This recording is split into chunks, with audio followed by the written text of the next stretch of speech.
Allah mengurniakan, merezekikan kepada kita ilmu yang bermanfaat, ilmu yang berkah insya-Allah. Bismillahirrahmanirrahim. Qala Syekhul Musannif rahimahullahu ta'ala wa nafa'na wa iyyakum bi'ulumi fid dharain amin ya rabbal alamin. Kata musannif, maka wajib pada syarak. Apa erti wajib pada syarak? Wajib pada syarak bermakna tuntutan yang putus daripada Allah Subhanahu wa ta'ala, perintah yang putus daripada Allah atas diri kita mukallaf. Perkara yang dituntut perbuat oleh Allah sebagai tuntutan yang putus, yang mu'tamad.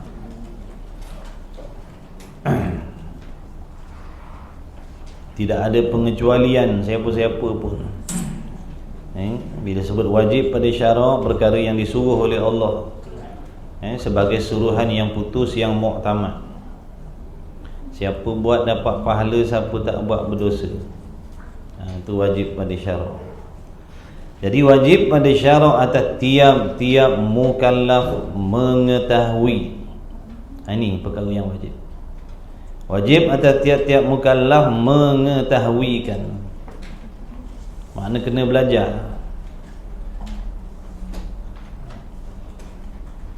Kena belajar. Kerana mustahil untuk kita mengetahui dengan tidak belajar.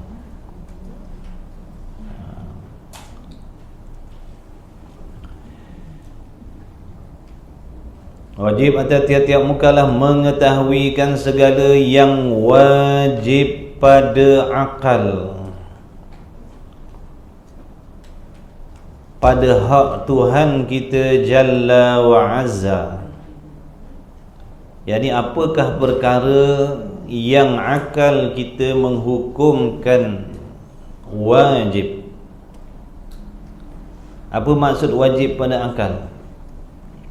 Wajib pada akal bermaksud tiap-tiap perkara yang akal kita menghukumkan mesti ada semata-mata. Itu wajib pada akal. Tadi dekat atas tu disebut wajib pada syarak. Jadi dua perkara yang berbeza tu.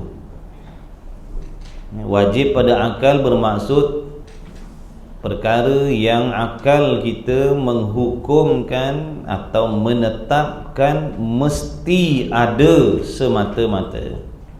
Itu maksud wajib pada akal.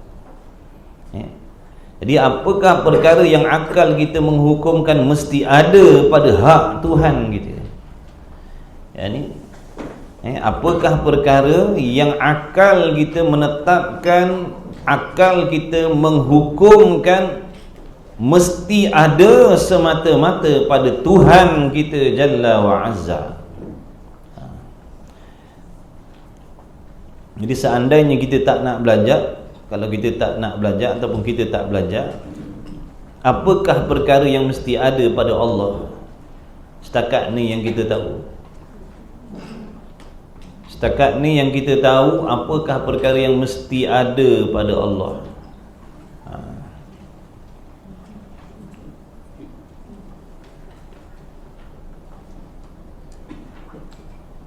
Kerana ramai orang yang mengatakan tak perlu belajar, tak perlu belajar tauhid, tak perlu belajar akidah, kerana mereka dah beriman. Mereka dah beriman, mereka dah percaya adanya Allah. Mereka percaya Allah Ta'ala itu Tuhan. Jadi kalau kita mendakwa, kita mengaku beriman pada Allah, Allah Ta'ala itu sebagai Tuhan, maka apakah sifat yang mesti ada pada Tuhan? Apa sifat yang mesti ada pada Tuhan?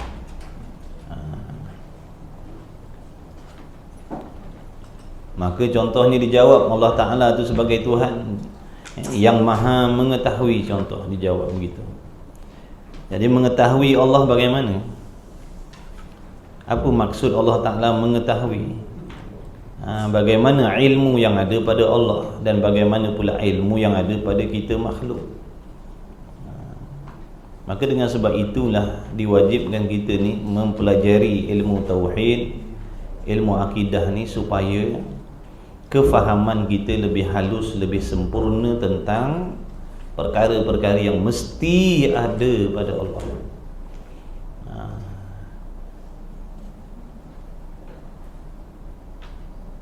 Dan barang yang mustahil atasnya Allah Subhanahu wa ta'ala. Apa pula perkara yang mustahil atas Allah? Apa maksud yang mustahil atas Allah? Yakni perkara yang mesti tiada pada Allah. Ataupun maksud mustahil ni bermaksud mustahil akal, mustahil akli. Mustahil akli dengan makna perkara yang akal kita menghukumkan mesti tiada semata-mata. Itu maksud mustahil akli. Sebelum tadi wajib akli. Wajib akli perkara yang akal kita menghukumkan mesti ada semata-mata. Itu wajib akli. Mustahil pula perkara yang akal kita menetapkan, menghukumkan mesti tiada semata-mata. Itu mustahil. Jangan keliru. Mengenali, memahami hukum akal ni mesti. Mesti kena faham hukum akal. Mesti faham betul-betul hukum akal. Mesti kena faham apakah wajib akli, mustahil akli dan harus akli. Mesti faham betul-betul.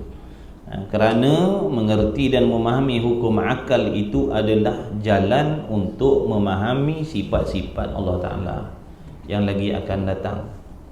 Kalau kita tak reti, kalau kita tak faham apa dia hukum akal yang tiga tu, maka nanti jadi masalah dalam kita nak memahami ilmu sifat 20 ni.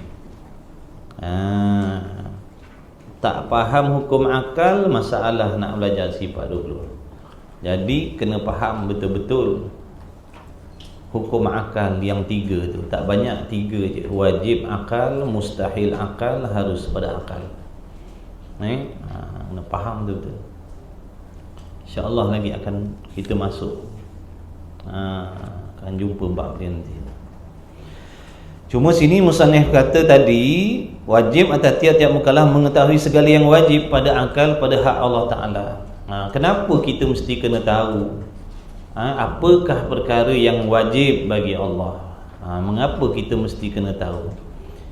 Di antara sebabnya kerana kita nak mengiktikadkan, supaya kita nak guna pakai di dalam pegangan dan kepercayaan kita kepada Allah Subhanahu wa ta'ala. Jadi apakah sifat yang mesti ada pada Allah tu kita mesti tahu, supaya kita i'tikadkan pada Allah, supaya kita pakai, supaya kita gunakan, supaya kita sifatkan Allah Ta'ala dengan sifat-sifat yang tersebut. Dan wajib juga kita mengetahui perkara yang mustahil ataupun sifat yang mustahil bagi Allah. Mengapa pula kita nak kena tahu sifat yang mustahil bagi Allah, sedangkan mustahil-mustahil ni perkara yang tiada? Dia bukan sifat Tuhan, tapi kenapa kita mesti kena tahu? Jawabnya, supaya kita menyucikan zat Allah Ta'ala daripada demikian sifat itu. Supaya kita boleh menjaga hati kita, menjaga akidah kita, agar jangan disifatkan Allah Ta'ala dengan sifat-sifat yang mustahil tersebut. Jadi ada berapa banyak sifat mustahil Allah, lagi akan datang huraian dia.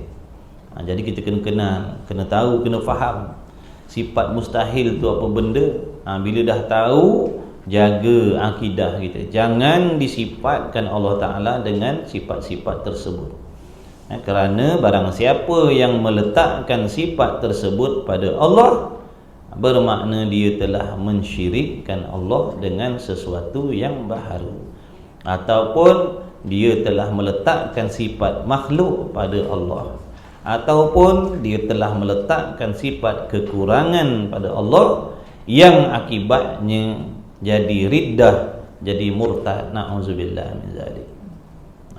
Sebab tu kita kena kenal, kena tahu, kena faham apakah sifat mustahil bagi Allah. Tak cukup dengan semata-mata kita percaya Allah Tuhan, Muhammad Rasul. Tak cukup. Tidak memadai. Tidak memadai semata-mata kita mengaku Allah Tuhan, Muhammad Rasul, tapi dengan tak nak belajar tidak memadai. Kerana perkara yang merosakkan akidah itu sangat banyak. Perkara yang merosakkan akidah itu amat banyak, lagi pula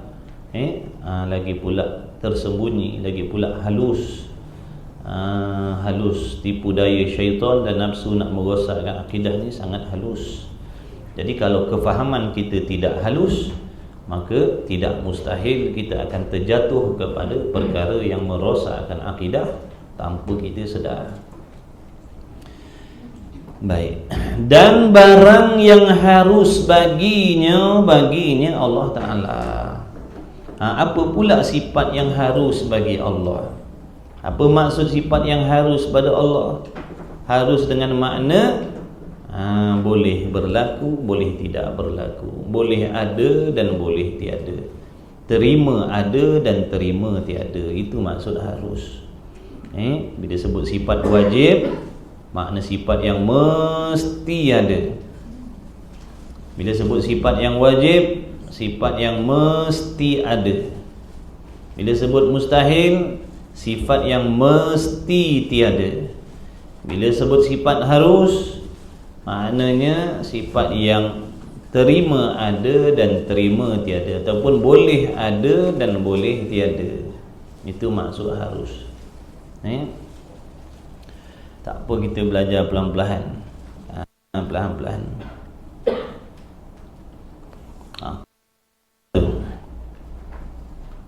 Dan demikian makna sama seperti itu juga. Dan demikian makna sama seperti wajib bagi mukallaf mengetahui perkara yang wajib bagi Allah, yang mustahil bagi Allah, dan yang harus bagi Allah.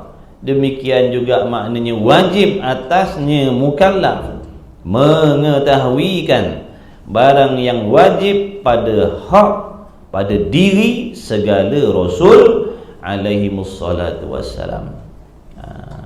Jadi apakah perkara yang wajib bagi Rasul pun kita kena tahu. Dan barang yang mustahil atas mereka itu, mana perkara yang tak boleh ada pada Rasul, apa dia, pun kita kena tahu, wajib tahu.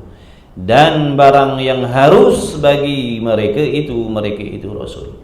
Ini perkara yang harus bagi Rasul pun wajib kita kena tahu. Bukan harus tahu, wajib tahu. Perkara yang wajib, yang mustahil, yang harus pada Allah. Perkara yang wajib, yang mustahil, yang harus pada Rasul.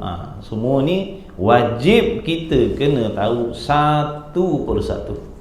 Wajib belajar secara tafsil, wajib tahu secara huraian satu persatu. Dan erti wajib pada syarak itu, dan erti wajib pada syarak itu dalam kitab Misbah dah lepas dah rasanya.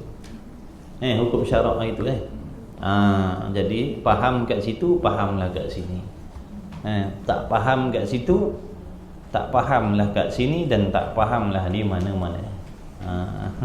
Kalau faham kat situ, fahamlah kat mana-mana, sama je. Dan erti wajib pada syarak itu. Apa wajib syarak? Apa yang dimaksudkan dengan wajib syarak? Wajib syarak, jadi wajib syarak itu barang yang diberi pahala. Barang tu makna sesuatu. Ni bukan barang makna pinggan mangkuk, bukan makna begitu. Bukan barang-barang, tak. Nama tikang barang-barang apa pula. Barang tu dengan makna sesuatu. Dan erti wajib pada syarak. Wajib tu maknanya mesti. Wajib tu maknanya mesti. Dan erti wajib pada syarak. Syarak tu makna undang-undang Allah. Dan erti wajib pada syarak itu barang, yakni sesuatu yang diberi pahala atas mengerjakan dia barang yang yang diwajibkan tadi tu. Wajib pada syarak itu ialah barang yang diberi pahala atas mengerjakan dia barang. Maknanya dia sesuatu. Barang-barang apa barang barang-barang apa barang. Ini kitab Jawi, kitab Turah lah, macam ni lah dia punya bahasa dia. Barang tu bukan terjemah daripada kitab Arabnya mausul, maknanya barang. Jadi sesuatu yang diberi pahala atas mengerjakan dia, itu maksud wajib. Jadi dapat pahala tu pula ada dia punya syarat-syarat dan rukun-rukun. Ni bukan sekadar buat dapat pahala, bukan. Sini dia bagi tahu, dia cakap secara ringkas saja ni. Sesuatu yang diberi pahala atas mengerjakan dia. Makna kalau buat dapat pahala, tapi tengoklah pula cara buat ni. Kalau cara buatnya menyalahi seperti yang disuruh, maka tak dapat pahala sekali pun buat. Sekali pun buat tak dapat juga pahala sebab salah cara buat. Allah suruh solat, kita pun solat. Solat kita tak cukup syarat, tak dapat pahala lah sekali pun solat. Solat kita tak cukup rukun, tak dapat pahala lah sekali pun solat. Dan diseksakan atas meninggalkan dia barang tadi. Siapa-siapa yang meninggalkan perkara tadi, sesuatu barang tadi tu, ditinggalkan dengan tak ada keuzuran yang dibenarkan oleh syarak, maka berdosalah dia dan dijanjikan azab, siksaan daripada Allah Ta'ala. Mana contohnya? Mana contoh perkara yang wajib pada syarak, yang mana kalau buat dapat pahala, kalau tinggal berdosa? Contohnya seperti, ni contoh dia nak bagi contoh perkara yang wajib syarak.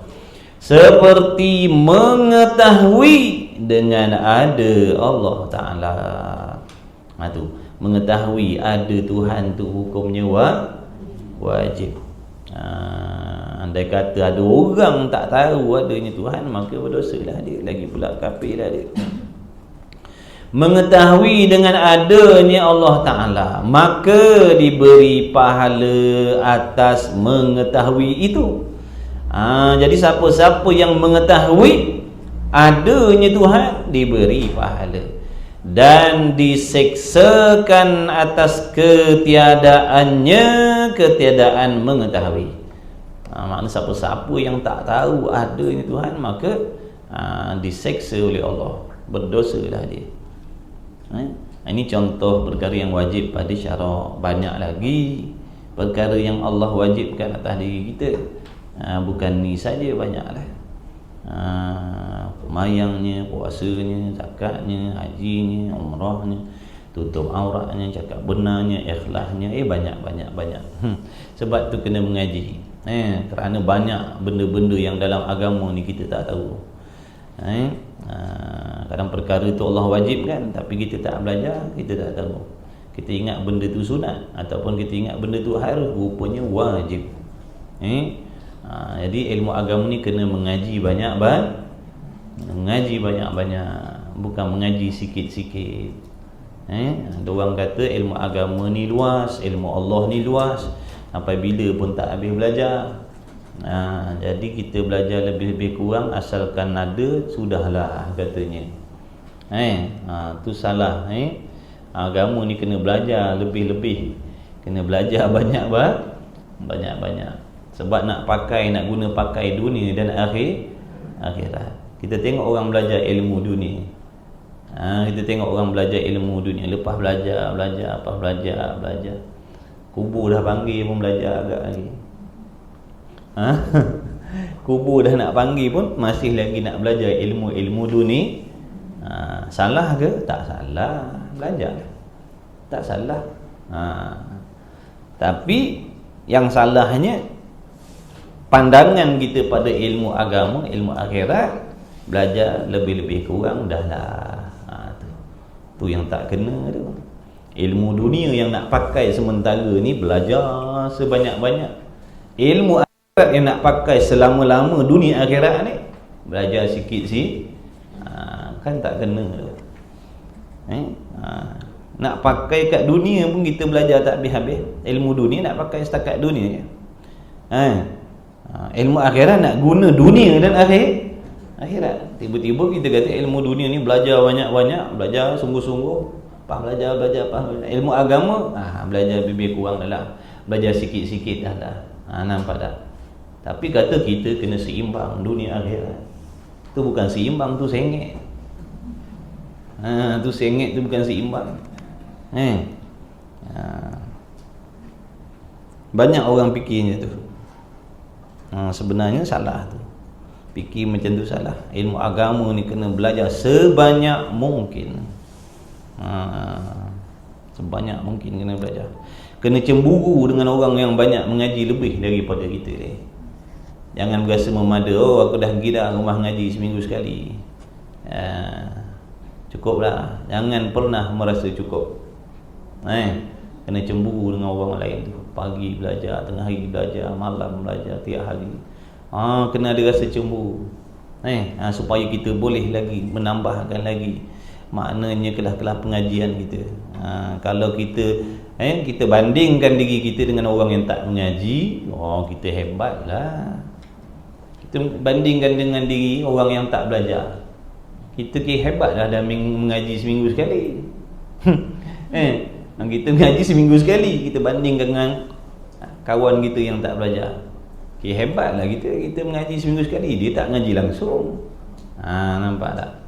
Jadi bila kita, sebab tu kata ulama, benda-benda akhirat ni jangan tengok orang bawah-bawah, nak tengok orang atas-atas. Nak tengok orang lebih-lebih. Dalam bab ilmu, dalam bab ibadat, kena tengok orang yang lebih-lebih daripada kita. Barulah kita berasa kekurangan ilmu dan kekurangan ibadat. Tapi kalau kita tengok orang bawah kita, itu yang kita rasa cukup lah seminggu sekali. Tu tak mengaji langsung, aku seminggu sekali kiwali dah. Okeylah tu. Dia pun dalam bab dunia pula tengok orang bawah-bawah kita. Dalam keduniaan tengok orang bawah kita. Barulah kita tak tamak haloba dengan dunia, rasa syukur dah apa yang aku ada. Ada orang jalan kaki, anak bini. Aku ni alhamdulillah, adalah kereta tayar gelong pun alhamdulillah. Tayar gelong-gelong pun alhamdulillah lah, tak kena hujan panas. Orang tu dekat anak bini kena hujan panas. Jadi memada sikit. Jangan tengok orang pakai Lamborghini, Bugatti macam-macam tu.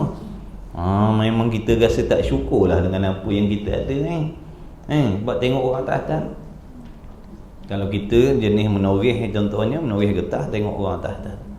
Orang gaji 500,000, 200,000, 300,000. Memang kita tebang lah pokok getah kita. Jangan kata toreh, tebang. Dengan batang-batang dia tu kita pergi hantar mesin perah susu dia. Nak hambat tu, nak hambat yang atas tu, nak sama macam dia orang, habislah kita. Dalam bab dunia kena tengok orang bawah-bawah, baru kita memada. Tapi kalau dunia ni kita tengok orang atas-atas, tu yang kita pun nak hambat juga, nak pulun juga. Sampai kita tak ada masa dengan agama. Habis. Itu iklan sampai-sampai. Sebab iklan macam tu tak keluar dalam TV.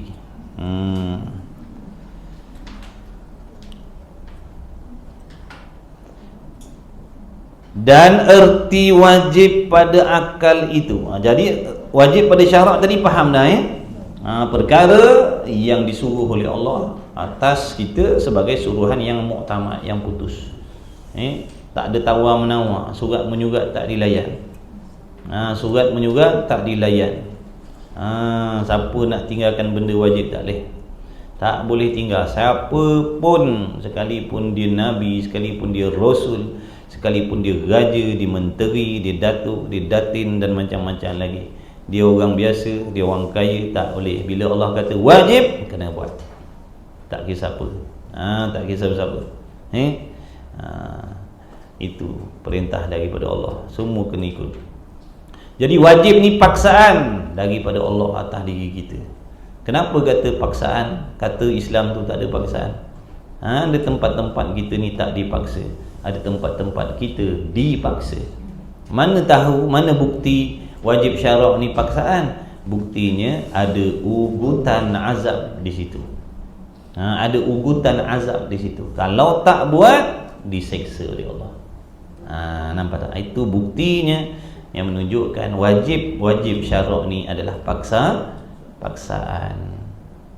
Jangan kita kata jangan paksa tak. Ni bukan orang paksa, Tuhan yang paksa. Tuhan yang paksa. Dedah aurat, azab siksaan. Tak solat, ada azab. Tak ngaji, ada azab. Tu jadi paksaan lah tu. Kalau tak dipaksa, kalau tak buat, tak ada apa masalah. Tak berdosa pun kalau tak buat. Tu tak apa, itu bukan paksaan, itu kelonggaran. Habis. Dan erti wajib pada akal itu, ni wajib pada akal pula, supaya dapat kita bezakan di antara wajib pada syarak dan wajib pada akal. Wajib pada syarak lain, wajib pada akal lain. Jadi apakah erti wajib pada akal? Wajib pada akal itu barang yang tiada tasawur pada akal. Apa maksud tiada tasawur? Makna tak tergambar di pikiran akal kita, ataupun mudah bahasa kita, tak diterima pada akal. Wajib pada akal itu ialah barang yang tiada tasawur pada akal. Barang yang tiada tasawur pada akal ketiadaannya. Maksudnya perkara yang akal kita tak masuk, tak boleh terima tiadanya perkara itu. Akal kita tak boleh terima tiadanya perkara itu. Akal kita tak boleh nak terima, nak kata benda tu tak ada, tak boleh terima benda ni. Itu maksud wajib akli. Perkara yang tiada tasawur, perkara yang tak nampak pada akal ketiadaannya. Maksud benda tu, nak dikatakan benda tu tak ada, akal tak boleh terima. Faham tak tuan-tuan? Faham ke? Faham?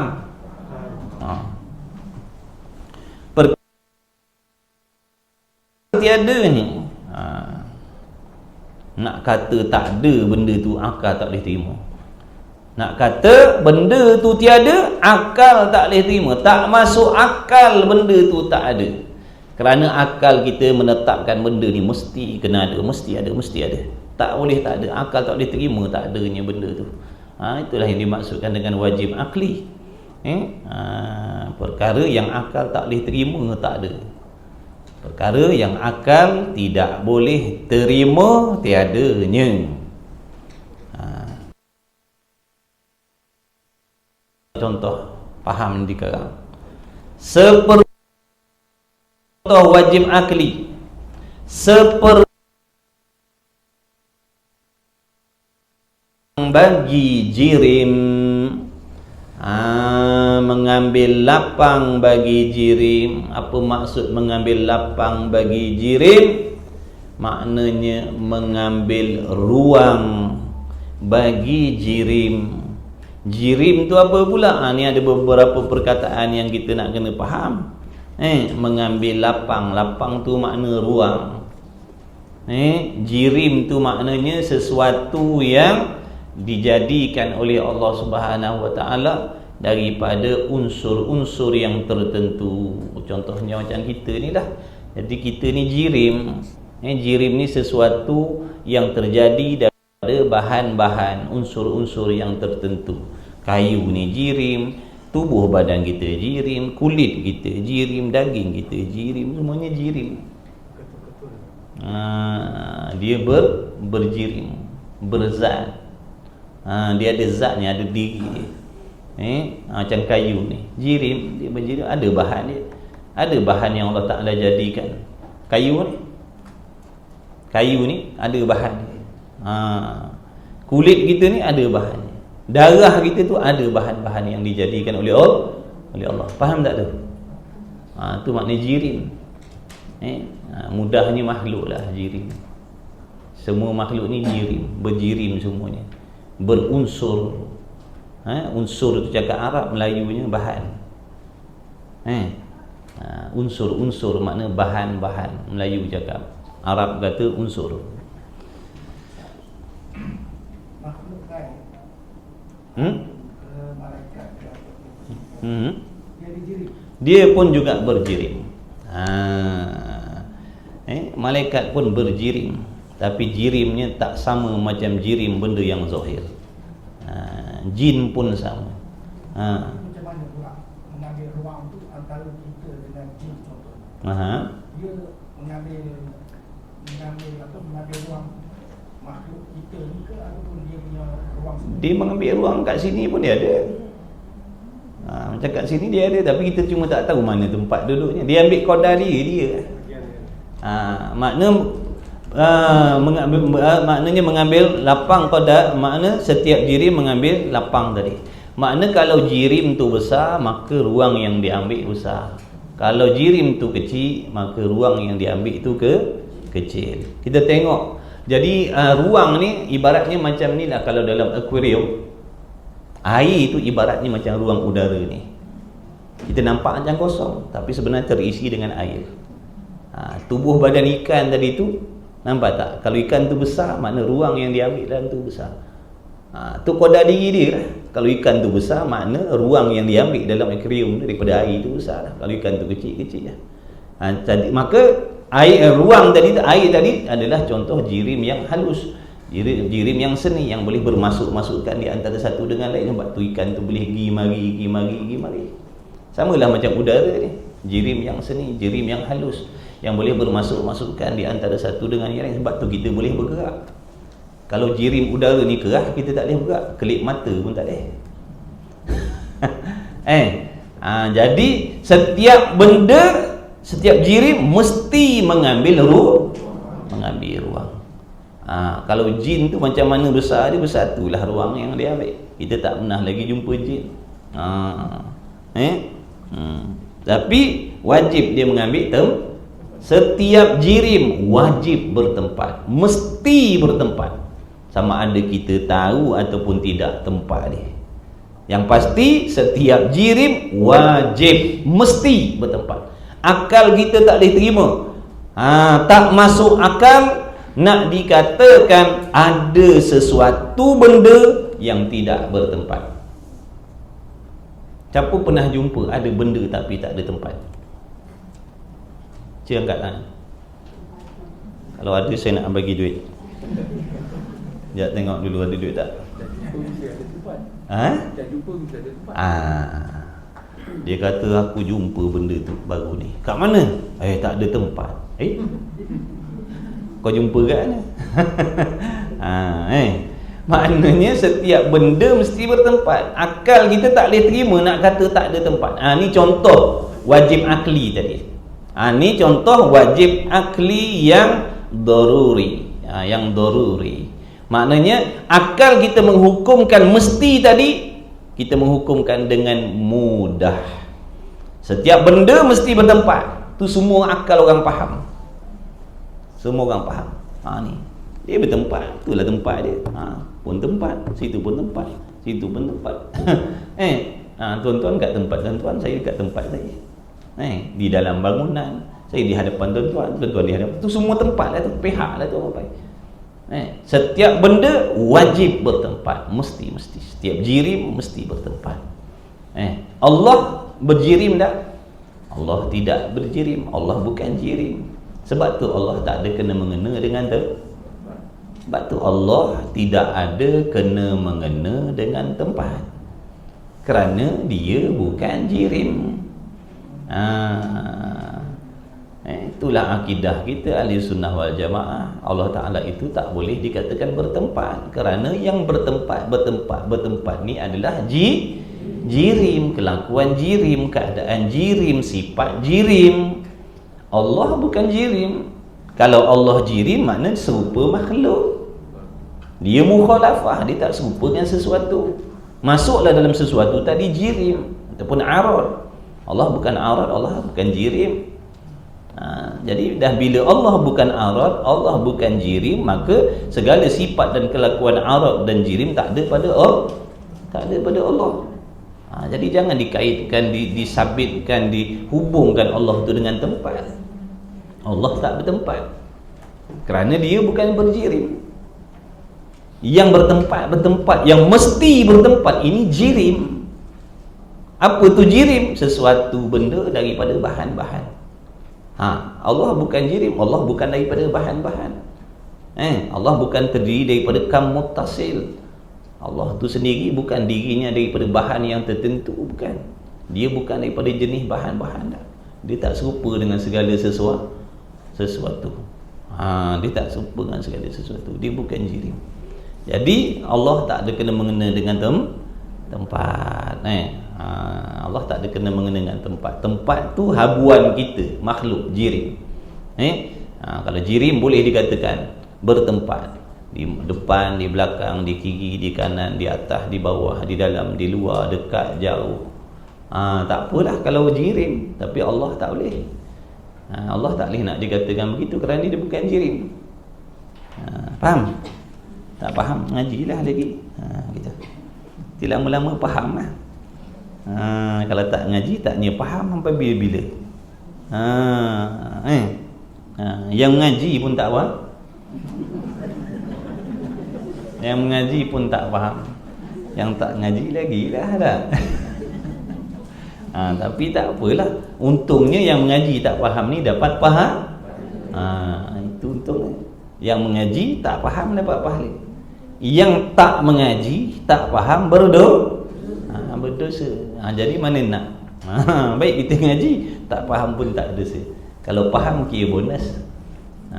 Faham kira bonus dah tu. Tapi adatnya kalau bersungguh mengaji mesti faham. Tu hukum adat. Kadang kita tak faham tu sebab kita tak bersungguh. Baru sekali ngaji, lepas tu dah berhenti dah, tak faham, payah. Sekali bukan bersungguh, sekali bukan bersungguh.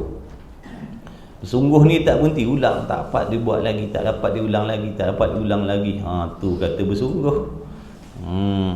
Dah kenapa kita payah nak faham? Allah nak suruh kita ni sentiasa mengaji, supaya kita dapat banyak faham pahala. Kalau hari ni belajar, hari ni tuan-tuan faham, tak datang dah lah. Buat apa nak datang dah faham? Baik buat kerja lain, niaga ke apa benda ni. Ngaji kerti dah, faham dah. Faham dah. Nak datang ni tak? Tak ada. Yang tak faham pun tak datang. Yang dah faham lagi lah dia tak nak datang. Dia dah faham, yang tak faham tak datang.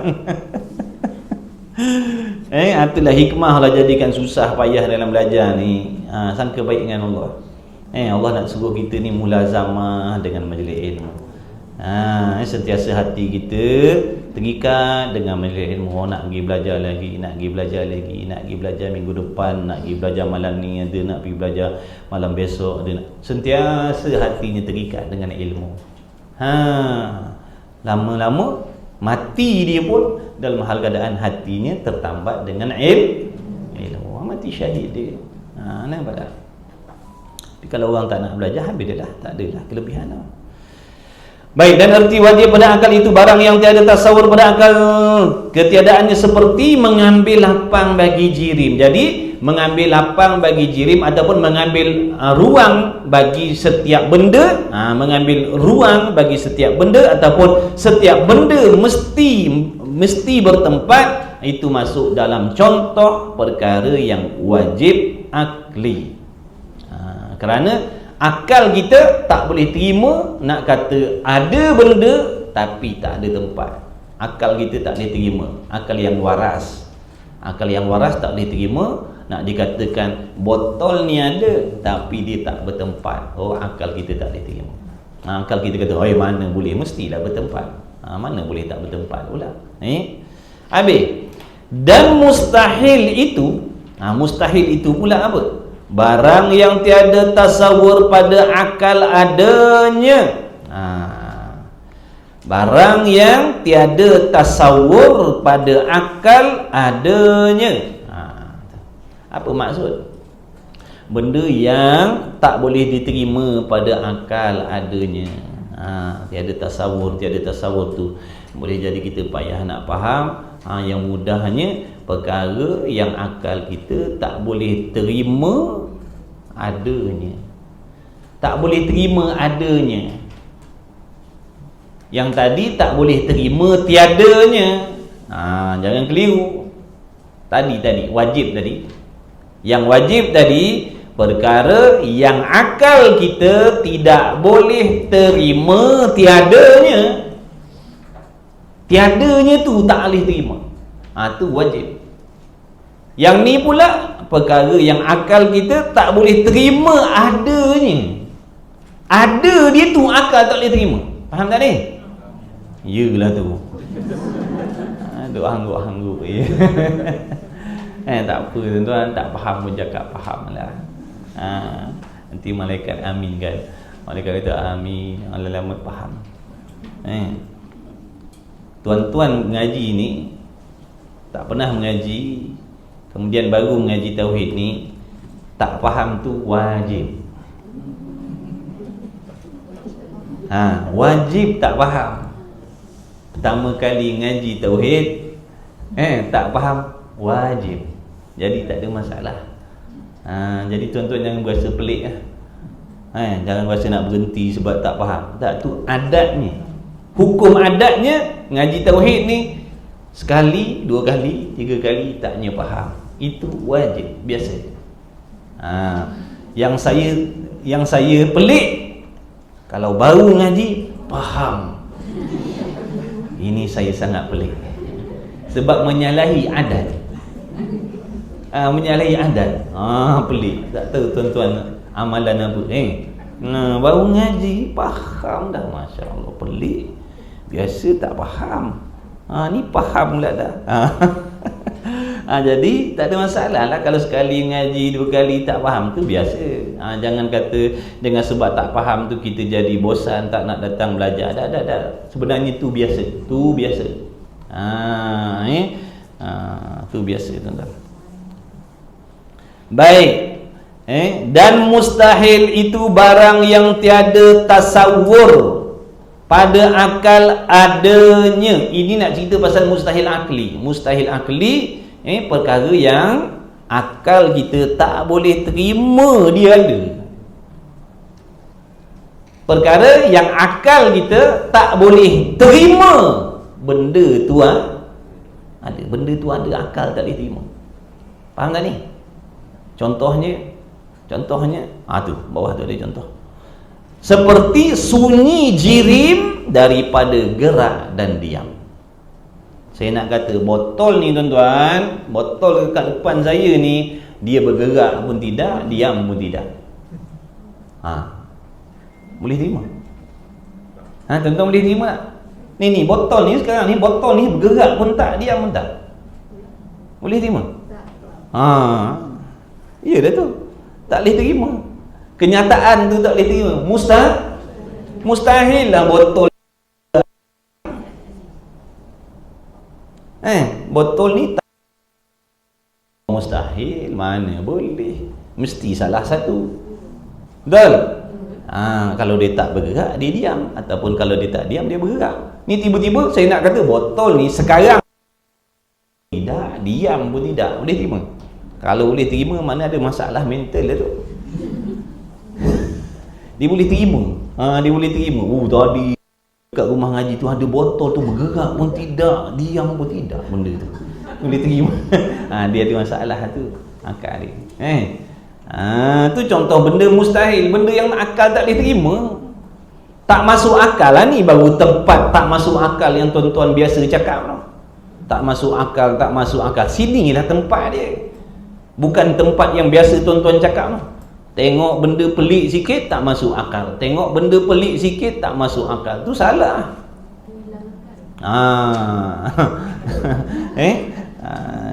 Akal dia tak berapa molek lah tu. Ini baru betul mustahil akal. Benda yang dikatakan tak masuk akal. Ataupun saya nak cakap, saya sekarang ni tuan-tuan bergerak pun tidak, dia diam pun tak. Sekarang ni saya bergerak pun tidak, diam pun tak. Makna tuan-tuan boleh terima, kata mana boleh terima. Tu kan dia bergerak tu. Ataupun tu kan dia tengah diam tu. Nak kata sekarang ni bergerak pun tidak, diam pun tidak, hidup pun tidak, mati pun tidak, boleh? Tak masuk akal orang panggil mustahil. Mesti salah satu. Tu contoh benda yang mustahil daruri. Ada pun mustahil yang nazari, contohnya benda yang akal kita tak boleh terima ada. Iaitu mana? Contohnya ada anak bagi Tuhan. Ada anak bagi Tuhan. Hukumnya mustahil, tapi di situ mustahil di situ bukan mustahil daruri, itu mustahil nazari. Makna bukan mudah kita nak menghukumkan mesti tidak ada anak Tuhan. Akal kita bukan mudah nak menghukumkan anak Tuhan tu mustahil. Bukan mudah, tak sama macam botol tadi. Ini mudah. Nak menghukumkan tidak ada Tuhan selain Allah, nak menghukumkan tidak ada anak Tuhan, mustahil ada anak Tuhan, ataupun nak menghukumkan mesti ada Allah, ini bukan perkara mudah. Bukan perkara mudah. Sebab dia jenis nazari, kena fikir, kena tengok dalil, kena tengok bukti. Tak sama macam botol ni. Jadi wajib akli tadi ada dua, satunya wajib akli yang nazari, satunya wajib akli yang daruri. Macam setiap benda mesti bertempat, itu wajib akli yang daruri, yang mudah. Mana mudah aja kita hukum. Setiap benda mesti bertempat, mana mudah itu hukum. Tapi nak menghukumkan mesti ada Tuhan, bukan mudah. Mana bukti? Mana bukti mesti ada Tuhan? Mana bukti? Nampak, jumpa. Tu yang kata wajib akli yang nazari, kena tilik, kena kaji, kena renung, kena selidik, kena cari dalil-dalil, bukti-bukti. Sama ada dalil daripada akal ataupun dalil daripada Quran ataupun hadis. Baru boleh menghukumkan Allah sahaja Tuhan, tidak ada Tuhan selain Allah. Dah tu yang kita selama ni duk kata mesti ada Allah, mesti ada Allah dengan tak ada dalil, tu macam mana pula? Tu kita tiru. Itu kita ikut perkataan mak bapak kita. Itu tiru. Tu tiru. Ni dah sebenarnya dia kena nazar, kena tilik, kena selidik, kena kaji, kena belajar, kena mengaji maksudnya. Dan habis. Dan mustahil itu barang yang tiada tasawur pada akalnya. Nampak tu, dia faridah ni, dia punya ibarat dia macam payah sikit. Ayat dia tu dah macam payah sikit, tak macam Misbahul Munir. Misbahul Munir tu ayat dia mudah nak faham, ibarat dia mudah nak faham.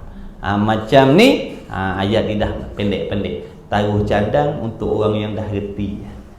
Sebab tu kalau kita tak faham misbah tu, ada pening sikit kat sini. Padahal benda yang nak disampaikan sama.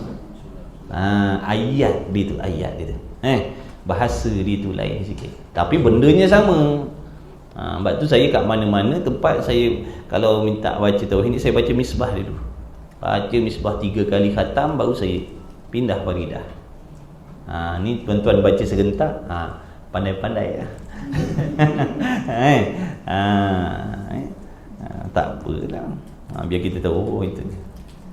Dan jaiz, habis. Dan jaiz itu, jaiz ni makna harus, bukan mak jaiz nyanyi tu. Dan jaiz itu makna harus itu, barang yang makna harus pada akal. Dan jaiz makna harus pada akal, itu barang yang sah. Sah tu apa makna? Boleh. Barang yang sah, barang yang boleh ataupun barang yang patut pada akal, adanya dan tiadanya. Apa maksud?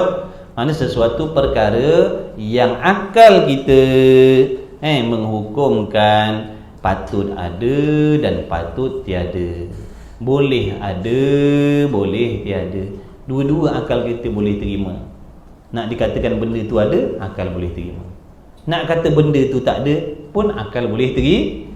Bukan ada dan tiada satu masa, tuan-tuan, jangan salah faham. Bukan maksudnya nak katakan benda tu ada dan tiada tu satu masa, bukan. Salah satu. Salah satu. Makna ada benda tu, akal boleh terima. Tak ada benda tu, tak ada masalah, akal pun boleh terima. Itu makna jaiz, harus pada akal. Sesuatu perkara yang akal kita boleh menerima adanya dan akal kita juga boleh menerima tiadanya. Itu harus pada akal. Contoh mana? Contohnya makhluk ni lah. Contohnya makhluk inilah masuk dalam perkara yang harus pada akal. Makhluk ni, alam ini, segala jirim, segala jisim, segala arwah ni masuk dalam perkara yang harus lah tu. Hidup kita, sihat kita, rezeki kita, itu semua masuk dalam benda harus. Taufik dan sebagainya itu masuk dalam benda harus pada akal. Bukan wajib pada akal, tak, harus pada akal.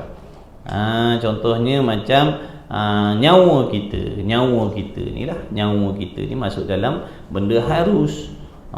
Sekarang ni kita bernyawa, boleh jadi setengah jam lagi sekarang dah tak bernyawa lagi. Akal boleh terima tak kalau setengah jam lepas ni sekarang kita dah tak bernyawa? Akal boleh terima tak? Boleh. Ataupun setengah jam lagi lepas nikah kita masih lagi bernyawa, akal boleh terima tak? Boleh. Setengah jam lagi akal kita, setengah jam lagi nyawa kita dah tak ada, akal boleh terima tak? Dah tu nak ke? Tak nak lah. Kita nak panjang umur dah, kita nak mengaji lagi, macam-macam nak belajar. Cuma nak bagi tahu benda tu akal boleh terima.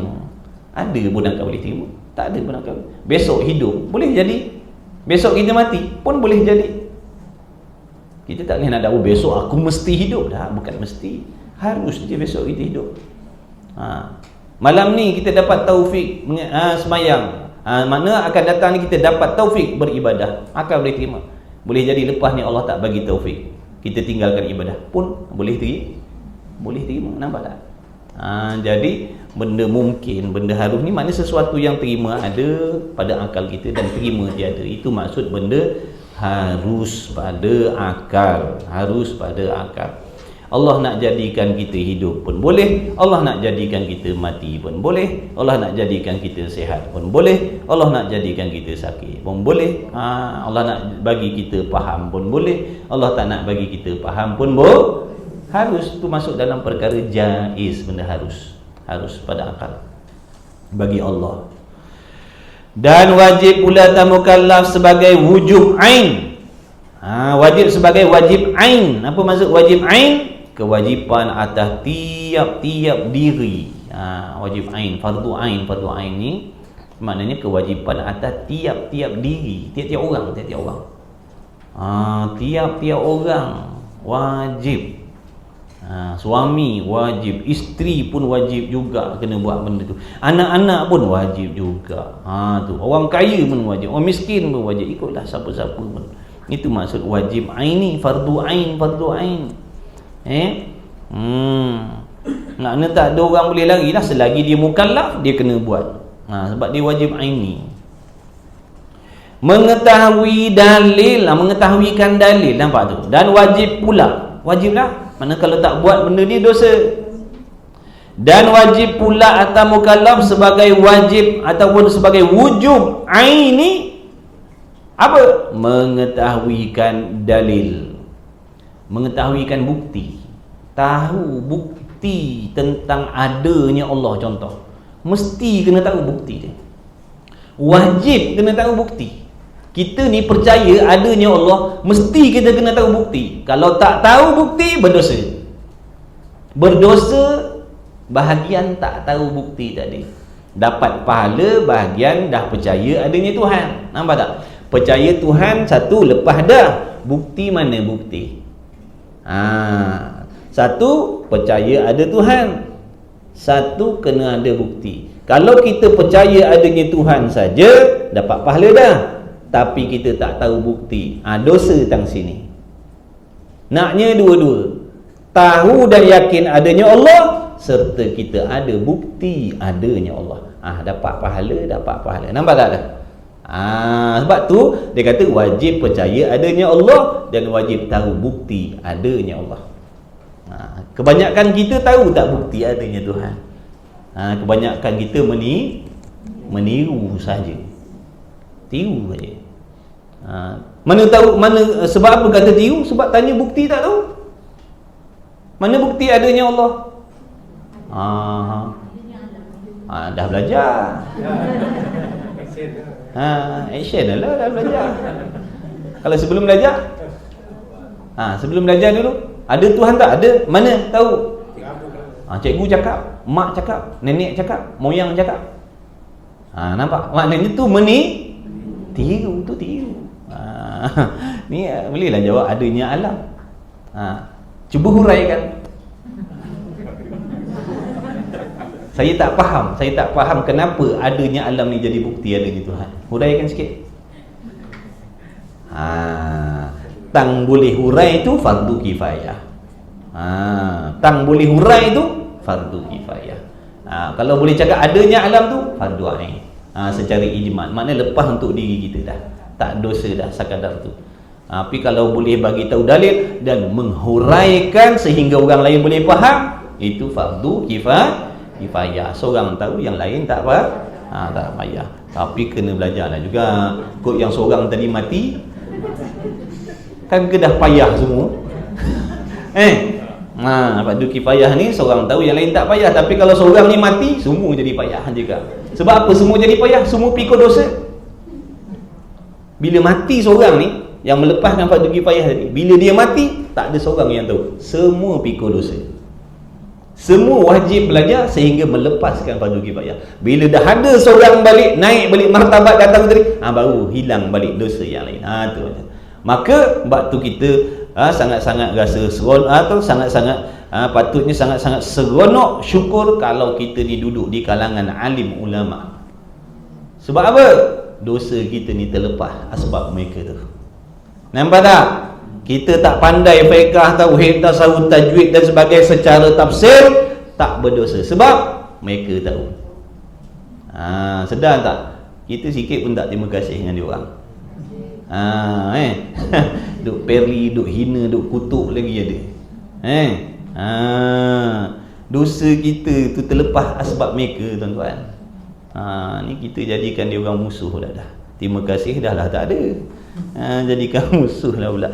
Andai kata meninggal dunia lah orang-orang yang pandai, yang alim fardu kifayah tadi lepas tadi, kita pakak pikul dosa semua. Semua wajib kena mengaji sampai melepaskan fardu kifayah tadi. Selagi tak, selagi tu dosa. Jangan main-main. Contoh ni macam ilmu tauhid ni, ilmu akidah ni. Wajib dalam qadar masafatul qasri, perjalanan yang mengharuskan sembahyang jamak qasar, mestikan ada seorang yang alim tauhid. Mestikan ada seorang yang alim tauhid, mana melepaskan fardu kifayah tadi. Andai kata tak ada, seluruh tu berdosa. Itu tang ilmu tauhid, tang fiqahnya lain, tang tasawufnya lain pula. Ni mujur dengan ada seorang ulama ni, fiqah pun dia pandai, tauhid pun dia pandai, semua lepas dengan sebab dia. Dia seorang je, meninggal dia, kan kepayah semua. Nampak tu pakak-pakak mengaji ramai-ramai, biar ramai orang alim.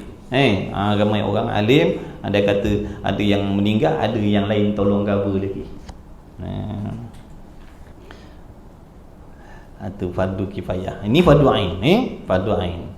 Wajib mengetahui dalil, mesti kena tahu dalil, tuan-tuan. Mesti wajib kena tahu dalil. Mana dalil adanya Allah, mana dalil kuasanya Allah, mana dalil mustahil lemah Tuhan, mana dalil tak ada Tuhan selain Allah, mana bukti. Kita kata tak ada Tuhan selain daripada Allah. Mana tahu? Mana tahu tak ada Tuhan yang lain? Macam mana kita nak jawab?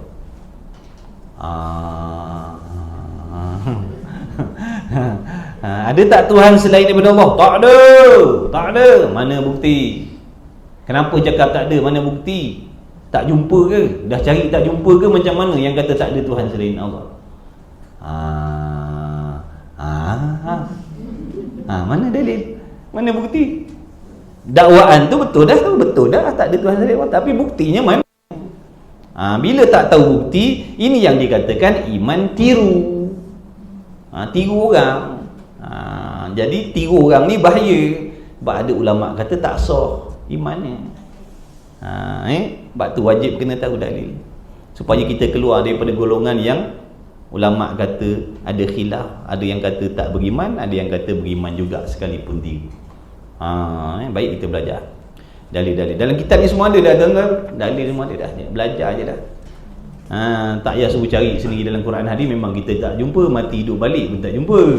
Dalam kitab ni semua siap dah. Disuruh mengaji, belajar je. Belajar selalu, ulang-ulang kaji. Lama-lama faham lah, insya-Allah. Saya pun taknya faham juga tuan-tuan. Saya pun tak faham juga ni. Kita muzakarah ni bukan mengajar tak, muzakarah. Muzakarah. Kalau ada salah silap tolong tegur, tolong betulkan.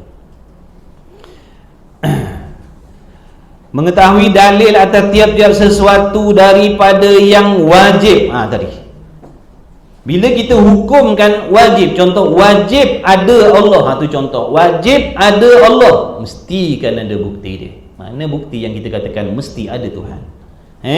Dan yang mustahil, maknanya mesti kena tahu bukti atas perkara yang kita hukumkan mustahil tadi.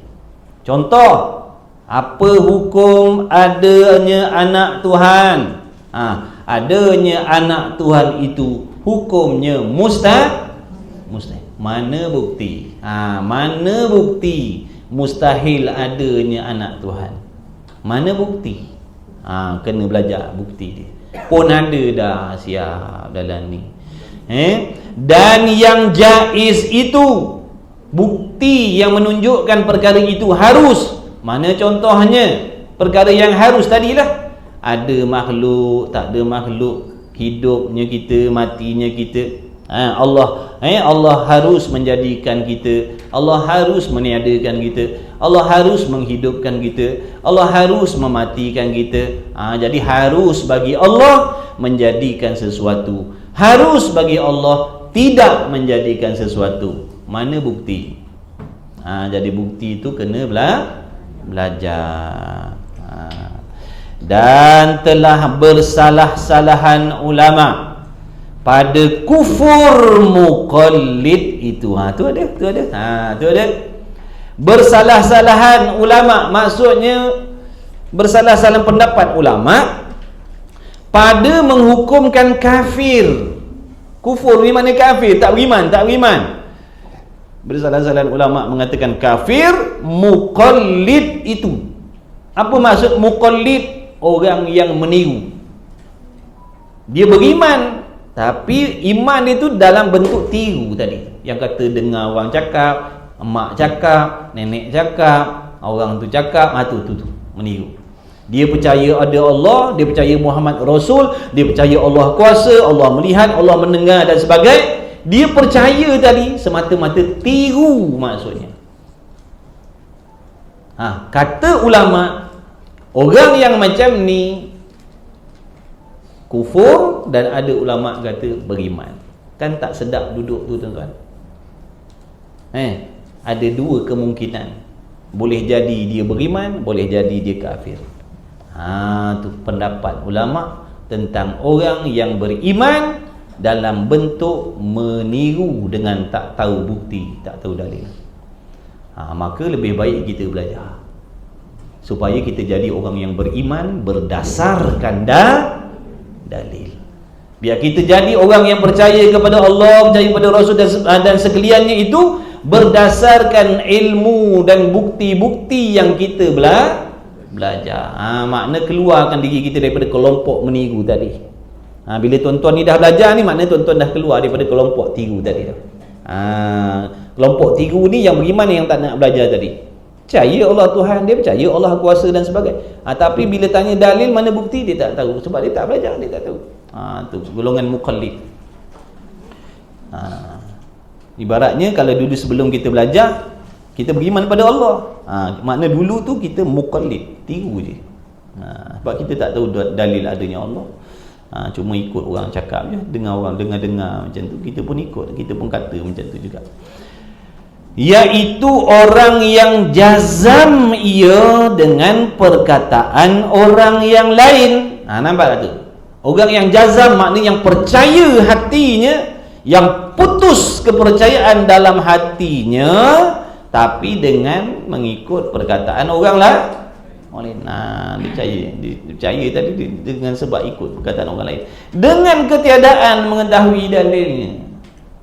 Dan dia tak tahu dalil, tapi dia yakin kalau kerat leher dia pun dia tak ubah, tetap dia kata Allah Tuhan Muhammad Rasul. Tu makna dia jazam.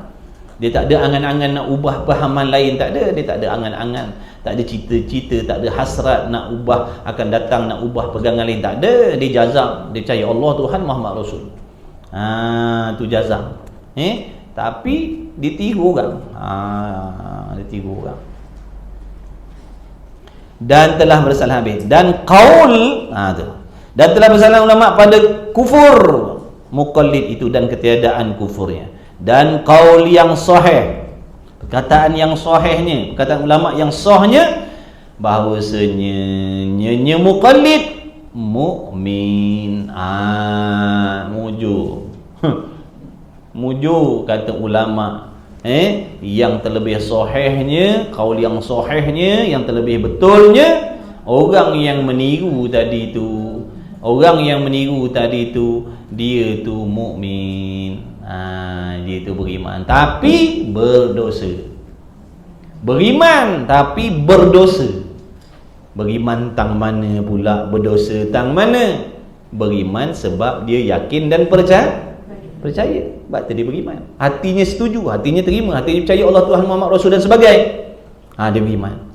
Berdosa pula, tang mana pula berdosa? Berdosa sebab tak tahu dalil. Berdosa sebab tak tahu dalil tu. Serta berdosa, nampak tu. Sebab apa? Dengan sebab meninggalnya akan belajar. Tu. Berdosa sebab dia meninggalkan belajar dalil-dalil tadi. Dan berdosa dengan sebab meninggalkan fikir bicara. Fikir bicara ni makna belajarlah. Fikir, memikirkan, membicarakan, membahaskan, tu maksud dia. Dia tak nak ambil peduli tu. Dia tak ada masa nak mikir. Dia tak nak fikir, dia tak nak belajar. Dia nak percaya semata-mata. Percaya Allah Tuhan Muhammad Rasul. Adahlah. Mainlah kita belajar dalil-dalil buktinya. Tak nak belajar, malaslah nak belajar. Tu ibarat.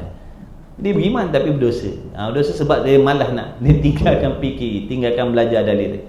Jika ada ia daripada ahli demikian itu, maksudnya orang yang berdosa, kira berdosa dengan tak belajar tadi. Andainya dia ni kalau belajar boleh pandai, boleh faham, dengan makna dia berakal, dia waras. Ni berakal, dia ni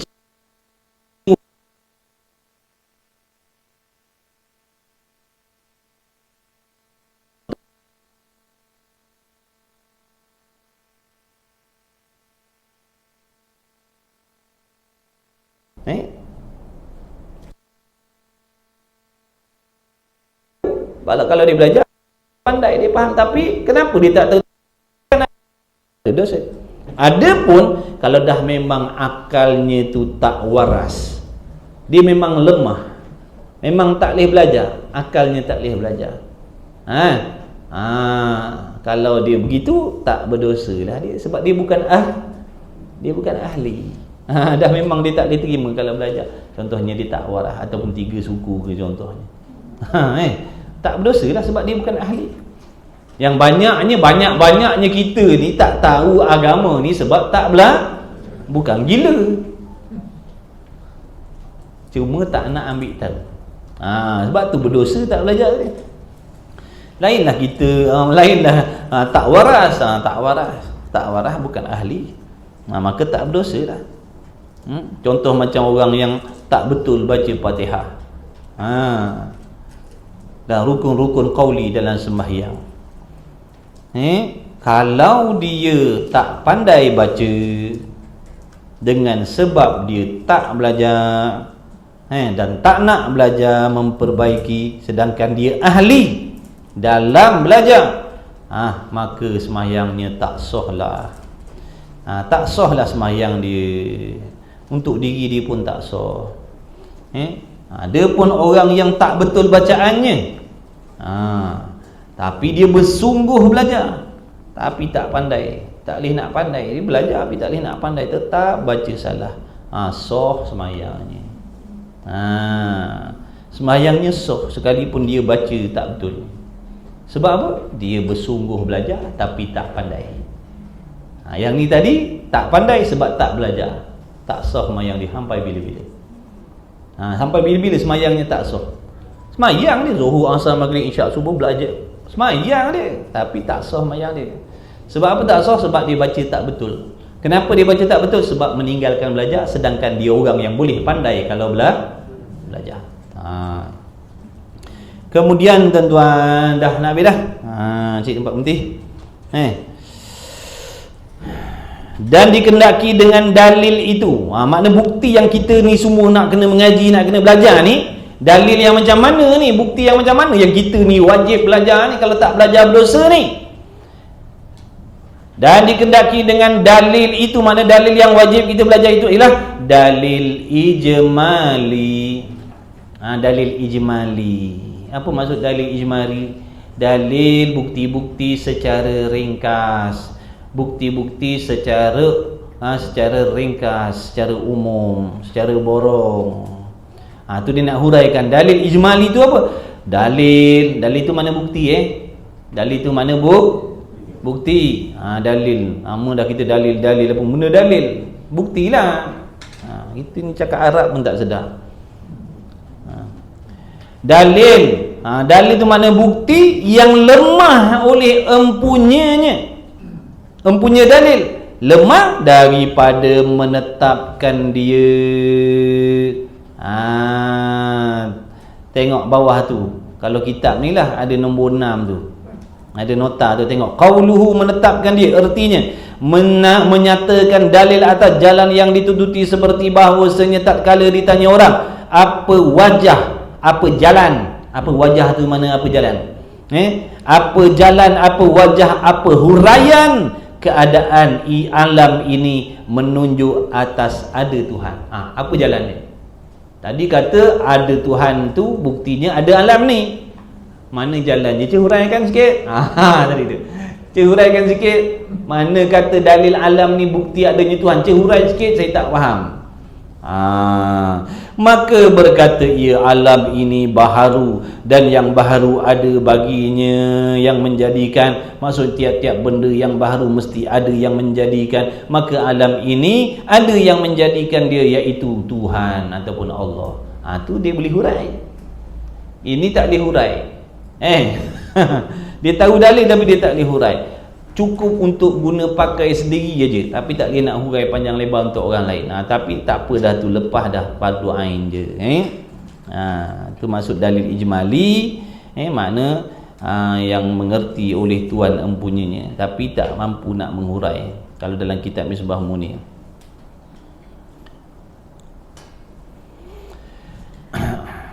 Dan dikendaki dengan dalil itu, dalil ijmali, iaitu dalil yang lemah oleh empunyanya daripada menetapkan dia dan menghuraikan segala yang syubhah. Mana kalau datang keraguan, kesamaran, dia tak boleh hurai. Dia hanya cukup untuk guna pakai sendiri je. Bila dia belajar, dia dengar, dia faham.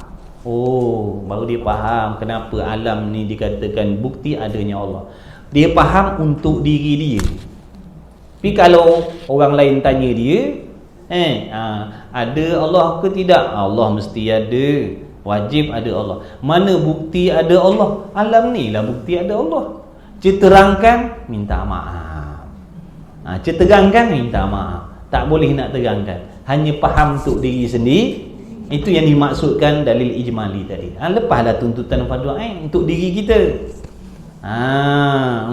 Maknanya kita ni nak kena mengaji setakat tu je lah. Setakat faham untuk diri je. Bukan sampai boleh mengajar, boleh huraikan. Itu fardu kifayah. Kalau boleh tahap tu lagi bagus. Ni paling tidak nak melepaskan diri kita supaya kita ni masuk dalam golongan orang yang percaya kepada Allah dengan ada dalil. Dalil tu kita tahu. Bila kita dah ada bukti, kita dah faham, andai kata datang pahaman-pahaman yang lain yang nak menyesatkan ataupun bisikan dalam hati daripada syaitan, nafsu dan sebagainya, kita boleh tolak. Sebab kita dah faham, ada dalilnya, ada bukti.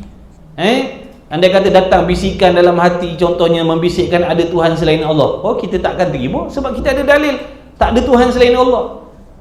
Tidak ada Tuhan selain Allah, tak ada yang sekutu dengan Allah, tak ada yang serupa dengan Allah. Kita tahu dan kita faham buktinya apa. Makna kita takkan terpedaya dengan bisikan tadi. Selamat tak akidah? Selamat akidah kita. Cuma nak selamatkan akidah orang tak boleh.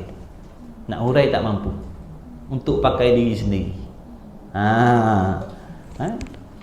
Sebab wajib jaga akidah.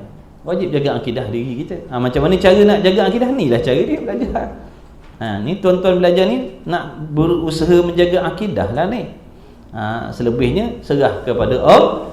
Serah kepada Allah. Kita belajar nak faham dengan niat nak jaga akidah kita. Serah kepada Allah, minta Allah jaga akidah kita. Kerana ilmu tu juga makhluk. Ilmu tak boleh memberi bekah apa-apa. Semua sebagai jalan asbab sahaja. Ikhtiar yang wajib, yang Allah perintah.